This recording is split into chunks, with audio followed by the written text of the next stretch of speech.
tere sulle Meritaro lehele. Alanud on juulikuu ja juulikuus nädalaprognoose vahendavad meile erinevatest kaardipakkidest kassikesed. Mul on päris palju selliseid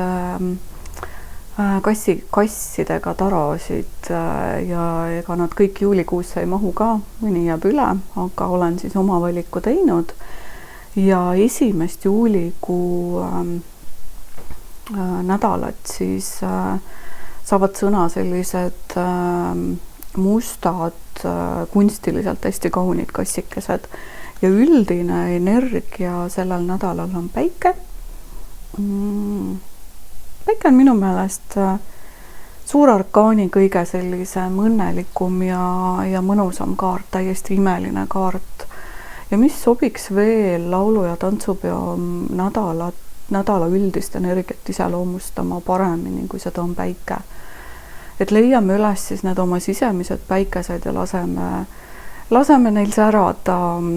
Elurõõmu on palju, enesekindlust on palju, võid tunda ennast vitaalsena, õnnestud valdavalt selles, mida sa ette võtad. Igal juhul väga kaunis ja mõnus nädal. Nüüd suhete valdkonda iseloomustab selline tarokaart nagu Sauade 7. Sauade 7 väljendab sellist natuke kaitsepositsioonil olemist. Võib-olla on vaja sul suhtes ennast kehtestada, piire seada ja võimalik on ka, et sul tuleb äkki kaitsta oma suhet hoopis kellegi või millegi välise eest.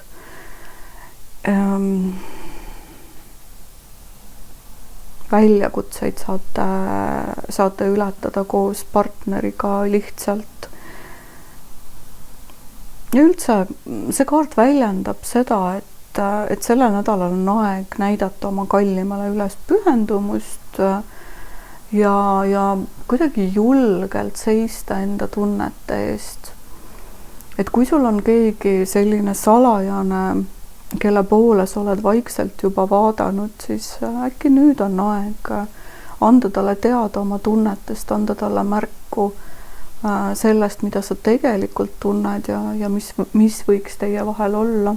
Kes teab, äkki sellest saab alguse midagi uut ja imelist. Ja kui sa juba oled suhtes, siis vaata, mis su suhtes toimub.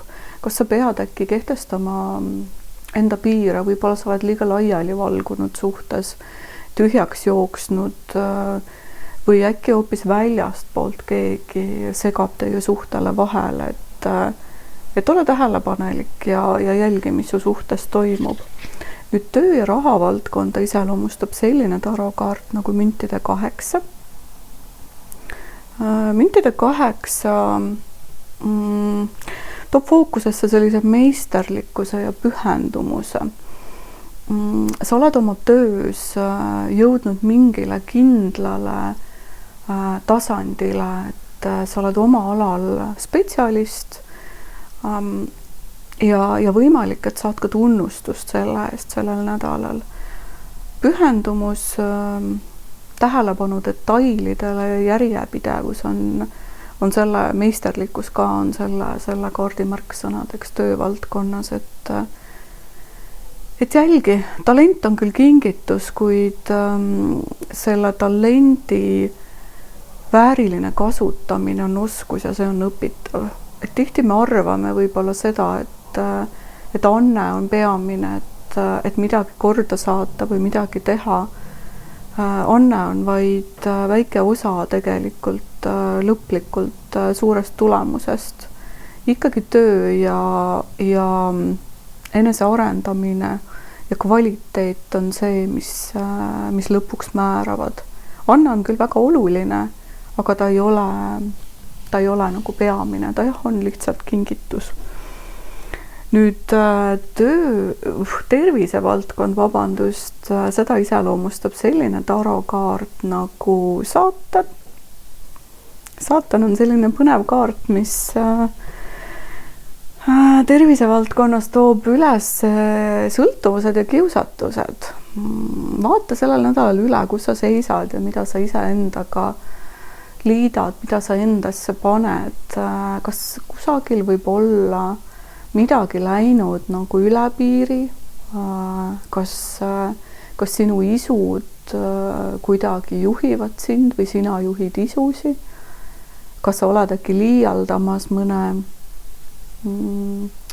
tervisele mitte nii kasuliku asjaga, et jälgi ennast ja vaata, kus sa seisad ja tee vastavad korrektuurid siis, et jõuda paremasse tervisesse. See päike, mis üldises energias on, ta kindlasti annab kogu jõu ja sellise motivatsiooni ja tahtega sellele saatanale vastu hakata, mis tervist ohustab, nii et ma usun, et üldpilt siin lauas on ikkagi väga positiivne ja mõnus. Aga kaunist nädalat sulle!